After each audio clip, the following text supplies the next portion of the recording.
I'm Robert White, and this is Living the Classical Life.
Mr. White, it's such a thrill and such an honor to have you here on Living the Classical Life. I don't even know where to start. You've had such a long and storied career, and your fame began at a very early age. When did you discover that you first had a voice? When my parents insisted that I sing. Huh. Which was like at the age of 1.5 or 2, seriously. Really? Yeah. I was always warbling in the house because my father was a singer, and we had his old Victor recordings, and they were playing night and day, and if it wasn't my father's recording, Mother would put on, along with a cup of tea, a pot of tea, would be a John McCormick record. So all I heard was music, music, music. And then I started to sing, and on Easter Sunday of 43, middle of the war, I sang on a radio show down at NBC called Coast to Coast on a Bus. It was a children's hour. My brothers and sisters were all on it before me, so, it was rite of passage. You just had to do it. And our announcer was Milton Cross, who did the Saturday Met Opera broadcast, and then he was like the ticket taker on the bus. It was all imaginary. And here is our little Bobby White. What are you going to sing today? Another John McCormick song? It was that kind of thing. And so I just started singing like that. Dad was a great friend of Fred Allen, and in family history point of view, something ghastly had just happened in 43. The week I started, poor Dad was doing a radio show at NBC and walked into a music publisher's office. Shapiro Bernstein, in fact, was the office, where they were waxing the floor, and he went up in the air, boom, broke his leg. Oh. And they took the leg off. All of this was the first week of my performing on the radio, so that it was the beginning of my becoming the wage earner for the family, because Dad's career stopped short like a brick wall. At that time? Yep. He stopped earning money when that happened. He was in the Veterans Hospital sometimes for a year, at a time, and it was a disaster. And all of a sudden, this whole thing of mine, I was out to singing, and earning money and important money, and I was the breadwinner of the family then for a number of years. And I was thrilled with the role, I must say. I mean, my psychiatrist years later, yes, Robert, but do you know there are certain things that it certainly has done to your psyche? I said, okay, but I'm still glad I helped my mom, you know. Yeah, it was a disaster, and thank God I was there. What can I tell you? Mm-hmm. Ah, sweet mystery of life, at last I've found thee. And I know at last the secret of it all. It was very rough. When Dad lost the leg in 45, only 3 years later in 48, and by then I was having this fantastic career, my darlingest, dearest older brother Graham, he was 18. He had a gorgeous baritone voice. He was handsome as a movie star. I have his picture over there. He had joined the peacetime Air Force, and 6 months into that, down in Texas, he decides to pay us a surprise visit for a weekend. He gets on a C-47, and we never saw him. It went down in Oklahoma. Can you imagine? I mean, what a thing for the family. We were berserk. So to these days, I don't care what army a soldier or a sailor or a gal, boy, whatever, is fighting in, and you hear that they've died, I think, oh God, there's families upon families upon families who will never get over this. Because I never quite got over my brother's loss that way because of the shock of it and the ridiculousness of some glorious, gorgeous creature at the age of 18 going like that. What's that all about? You know, it's a horror. Mm-hmm. Were you psychologically ready for your early success? I couldn't have done anything else. I was so willing for it. In fact, when I was offered a movie contract for Warner Brothers and my father turned it down, he said, "It'll turn your head, kid." I was heartbroken. I mean, all I wanted was stardom, you know? It wasn't so dumb. So, did you ever feel that you had to outdo your father's fame, or that there was a shadow that you had to... It's a very interesting question. Big shoes that you had to fill? In a way, yes. I mean, my mother never let me feel that I had really done it better than Dad, right? And then, I'll never forget, at Beverly Johnson's lesson, I was trying for something, and Beverly kept pushing me towards something new, vocally, to sing Panis Angelicus, and it was the same moment I was going to leave her and go over to the Waldorf Astoria to sing Panis at the big Christmas party for Cardinal Spellman. But Cardinal Spellman had just died, and so the new cardinal was in, Cardinal Cook. So Beverly, nonetheless, on the day that I still had to sing, kept saying, "No, do this, do this." So I did that. I went over, sang Panis Angelicus. I was supposed to see my mother in the audience, but I had to go off to another concert that same evening, and I didn't see her. And the next day, she called me, and she said, "Robert, you sounded gorgeous yesterday." I said, "Thank you, Mom." She said, "Your Panis Angelicus, it was more beautiful than even the way your father sang it." And I gulped. She had never said that to me. Then she died the next day. So I had achieved that moment in the manner that I just told you, of having outdone my dad, in a sense, which I also felt about getting the RCA Red Seal, because he was a Black Seal artist and always wished he had been a Red Seal artist at RCA, or Victor in the old days. And I had a dream once I signed the contract with Tom Shepard that night. And in the dream, my mother was pursuing me with a knife to kill me. And I was so scared, I rushed into my old church in the Bronx, St. Jerome's, for sanctuary. And in the horror of thinking my mother, for whatever reason, was going to kill me, I woke up and a big smile on my face because I understood what the dream was telling me, that my mother's fury that I imagined was because I had outdone my father with the Red Seal contract. Oh, that's a remarkable And she wanted to story. do me in. I mean, it was very Freudian, but there it is. Was it difficult for you to transition to maturity, having been a child star? It took a long time. No, in growing up, I got very bitten by also the whole classical music bug. So that when I got into my early teens, I got into college early. I got in at 16 to Hunter College and majored in music, 1953.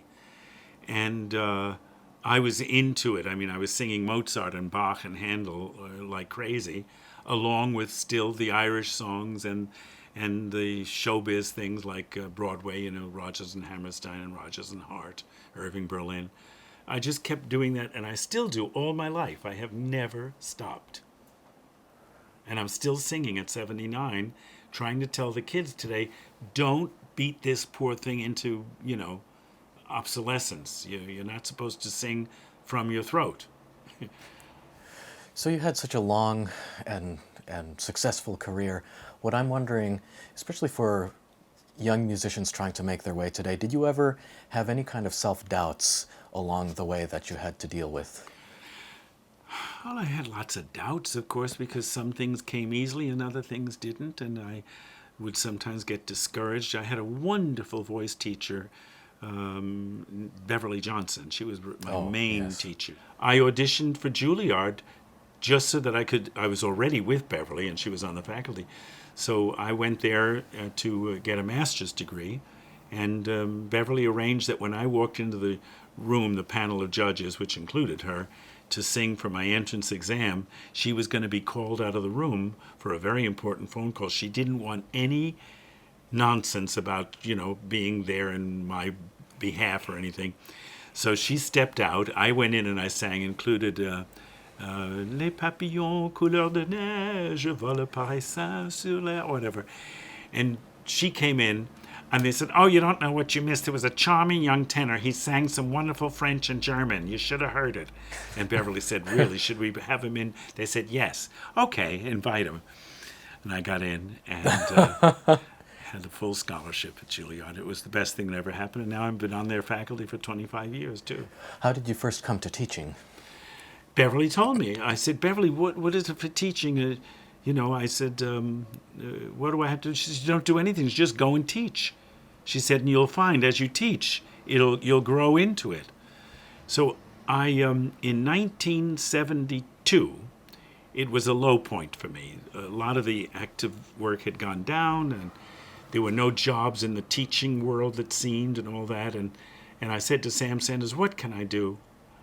And Sam said, I'll hire a gal that'll stenographer, copy down your quote, your curriculum vitae, and then you send it out. I said, okay. So I sent a letter out that I was willing to teach. And in 1 week, I was on the faculty at the Manhattan School of Music and at Hunter College. That's remarkable. Yeah, it was a great chance for me. But it wasn't voice I started teaching. I taught music history. And I always felt that I was one chapter ahead of the kids in the class because I didn't major in music history as a major at Hunter. I was just music. But I was smart, and I knew a lot of the stuff that I had sung already myself. And I never let the kids hear music that was boring or badly performed. And it worked. And I had some wonderful students. And then I was asked to go on the voice faculty. And then I went on the voice faculty at Juilliard. And I've been keeping it up ever since, and still singing. With your voice students today, is there a single most important thing that you try to convey or impart? Yes, that the most important thing, I think, is to always try to find the healthy, here I am, the best thing by all, the healthy resonance of the voice. Mm-hmm. That's the first thing, to get the voice to be beautiful and resonant and away from the body and outside and working up here, and get them to believe in that, and then work all the other stuff into it. And it's paid off. You just keep going. How about the progression of career for your students? That for singers, it takes a long time for the voice to reach full maturity. Do you teach them about patience? I don't. They have to have that on their own. I mean, that's if they don't have it, that's their problem in a sense. Honestly, I don't mean that sarcastically. No, I just keep trying to get them not to get any kind of push into the voice, not to get the that quality where you think they're breaking a gut just to make some sound. Mm-hmm. And there are certain things that I do know from a physiological point of view, that if they do certain things with their muscles and with their soft palate and with the abs and stuff like that, and get them tight in any way, they are going to be straining to sing. And once you give them the key that gets them away from that, they look at, I've had it where even on a first session with a student that's been singing for years, we have our first lesson and I go into a certain area of getting them not to get these muscles into tension, and out comes a sound, and sometimes they burst into tears. And I say, did I hurt you? And I know what the answer is going to be. They say, no, it's never felt so good. And it's a lovely feeling, you know, and if you can pass that along, great. I mean, what else do you want to do? And part of my proof of the pudding for them is that here I am at 79, and this still works, you know, and I'm not deluding myself with that. So, What about negative reviews? When your students, or anybody for that matter, has to experience something discouraging, what do you tell them? that they come with the dinner, first of all. I've had fabulous reviews, and I've had such nasty reviews at times where I think, were they at my concert? You know, like, was I that bad? Sometimes, honestly. And sometimes in the old days when you had more than one newspaper and you'd get 3 or 4 reviews for a concert, one review is, this is the best singer that's ever happened in the planet's history, to, if this one ever tries to sing again, he should be shot. And they're all at the same concert. I mean, it's a crapshoot with critics. Was there anyone who helped you along the way, either with your career or financially? Are you kidding? I had nothing but help all my life. I was the luckiest guy in the world, with fantastic people that came one way or the other and cleared the way, and which is the reason why I try, if there's any way I can be of a help to any number of people and young singers and stuff, in whatever way I can. I realize we need those people with the key in the hand to open this door or that. I mean, there was a lady from Belgium, friend of my mother and a friend of my sister Rosemary, actually, who, what a beautiful person. Her name was Georgette Pizart. And she lived at the Savoy Plaza from the day the blueprints of the building were put up, and she got her apartment there. And her husband, back in the teens and before, was the minister of the mines of Belgium, the Congo. Can you imagine? And she was this divine lady with a love of music. And my sister Rosemary, as I say, introduced me to her. And one day when I was learning French in high school, having met her before, I thought, the only person I know that speaks French is that nice Belgian lady, Madame Pizart. So I went down to the hotel. I called from the lobby downstairs, hello? And I said, it's Bobby White, Rosemary White's brother. I want to ask you some French questions. Come up, she said, come up. Well, I went up to the apartment, and she talked, and we became friends. And all of a sudden, she was inviting me constantly for dinners and things, and I'd sit down with, again, one of the Rothschilds, with Baron Lambert of the Banque Lambert, your Banque Lambert, René de Becker, who was Rothschild's cousin or friend, I don't remember. All of these incredible Europeans that through her, and then would be speaking French. And she was divine to me, and she would send me to Europe. She sent me to Europe first in 1958. You must get a voice teacher. I don't like the way you're singing, she said. She said, I had never heard of getting help from people that way. And I thought, I can't go to Europe. I don't have the money. I said to myself, I didn't even tell her. She said, no, I'm sending you. And she gave me a check. I'll never forget. And I got on a plane. And I went to Europe, and I found a teacher. But that's a whole other story that's fantastic, and the things that developed from that. And then other people in my life, and a number of them are still, thank goodness, with us and dear friends. And I'm not going to mention names, but have been extraordinarily kind to me over the years. And Alice Tully was a fantastic help. I mean, she was divine. What did her friendship mean to you? Well, it meant everything as a friend, first of all, and also as a highly informed human being. Alice had the most exquisite intelligence and discernment and taste. And it was at her dinner party, I'm just remembering this now, I was seated at her table up in her extraordinary apartment up in the, was the Hampshire House. She owned the whole floor. I think it was the 27th floor. And at this dinner party, which was filled with all kinds of very famous musicians, classical musicians, Alice said at the table that no one touched her as much as John McCormack. And I was hearing his name, I said, what? She said, and no one sings those songs today. I'm like, Miss Tully, what do you mean? And I said, well, what songs do you mean? And Alice said that night, I'll never forget, my favorite song as a young girl that John sang was called Mavis, and nobody sings it today. And I said, oh, Mavis, Mavis, Mavis, the birds are calling you sweet. And I sang it to her from the table. I had grown up with McCormack's recording, and Alice, with the mascara, started this thing right down here, like that, sobbing. And I thought, if she, who was the dueña of classical music with Alice Tully Hall and everything in New York, could talk about those ballads with that much love, I've got to do something. That's what spurred me on to get my contract going, and that's how I got to Tom Shepard. And it's, and for me it's history. But Alice was the starter of all that. Was it more difficult for the previous generation of musicians who were gay to have a career? In the classical world? Yes. I don't think so at all. In fact, the beauty of the classical world, and I certainly felt it as a gay young man growing up and in it, there was no stigma attached, at least this side of the water. If you were in the classical music world, which is occupied also by a lot of gay performers as well as straight, it came with the dinner. Nobody particularly cared. But what was difficult was where you met the incredible prejudice of so many people out there, which, whether they were, in government or in the church, or the whole religious thing, and the hypocrisy of what it meant to be gay or not. I mean, it was disgusting, that part of it. Did that happen for you? Oh, yes.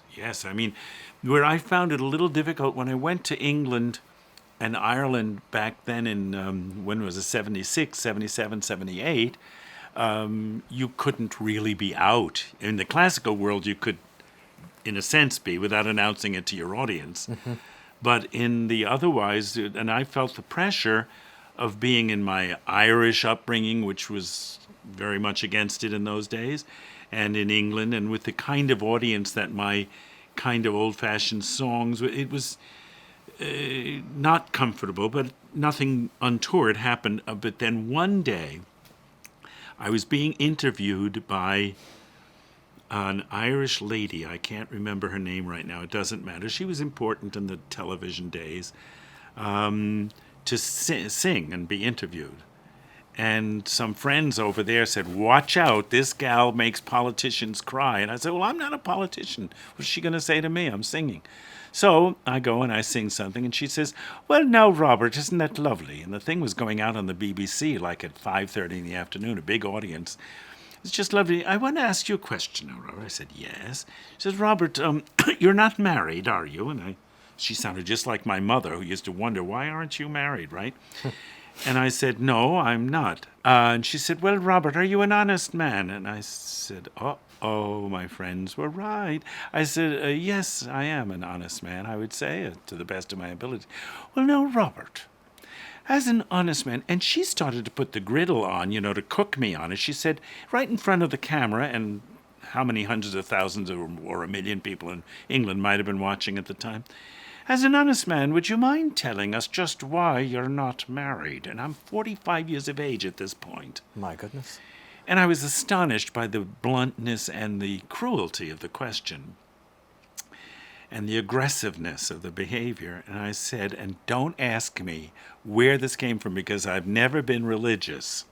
But boy, did I believe in a superpower, because in this little brain came a thought.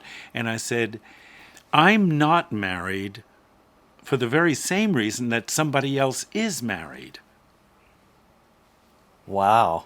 And then the sweetest of all, vengeance came. She said, well, now, Robert, what else would you be singing now? And I said, I'd like to sing, and it was all prepared already, fortuitously, is that the word? George Frederick Handel's lovely aria, Have You Not Seen My Lady? Have you not seen my lady? Scott, what is that? It's the Italian thing. Nevada's India, it's an Italian aria, but the English put these words to it. Have you not seen my lady go down the garden singing? So I nailed it then, you know what I mean? And I never put up, and I would never let people try to put me down with their prejudice. And that included, of course, the church, which was so nasty about things like that. Was that the first time you had taken a stand? Well, I guess so. It was the first time that I had to, but I wasn't taking a stand about even being gay. All I was taking a stand is, how dare you ask someone why they're married or not? Would you ask a married person, why are you married? I don't think they would. No. So there's the answer anyway. Thank you so much for being here on the show. It's been such a pleasure hearing your stories and having you share from your life experiences and sharing your art with us. And I'm certainly looking forward to hearing you sing now. Oh, I forgot I was going to do that. Okay. Yes. Scott, very happily we have a dear friend and colleague here, Scott Rednor, who first played for my classes at Manhattan how many years ago? 28 years ago. God love you. And he's been a dear friend and colleague ever since. So, if there's anything left after all this talking, let's see.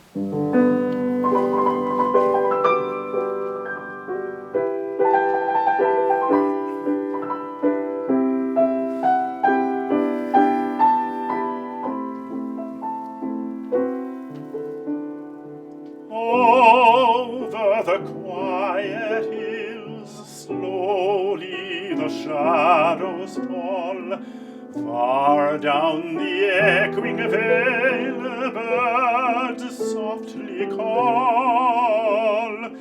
Slowly the golden sun sinks in the dreaming west.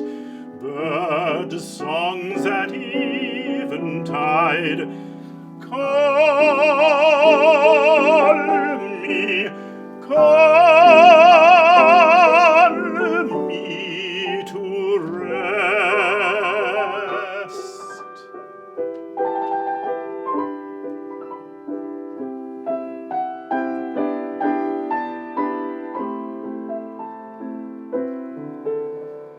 Love, though the hours of day sadness of heart may bring, when twilight comes again, sorrows take wing. For when the dusk of dreams comes with the falling dew, bird songs at eventide call me, call me to you.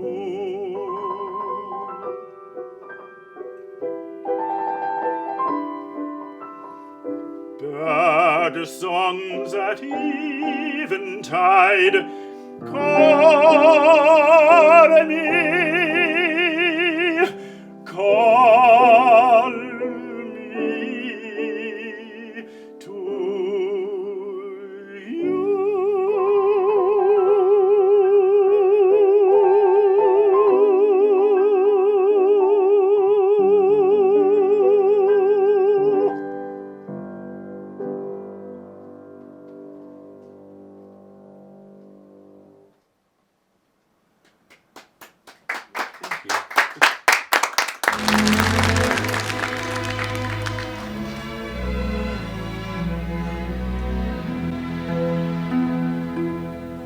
Oh, Danny boy, the pipes are calling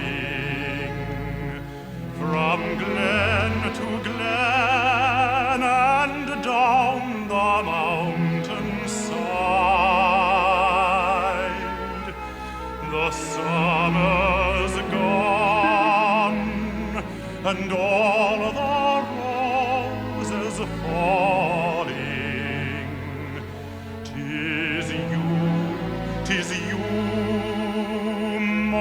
must go, and I must bide. But come ye back when the summer's in the meadow, or when the valley's hushed and white with snow. 'Tis I'll be here in sunshine or in shadow. Oh, Danny boy, I love you so.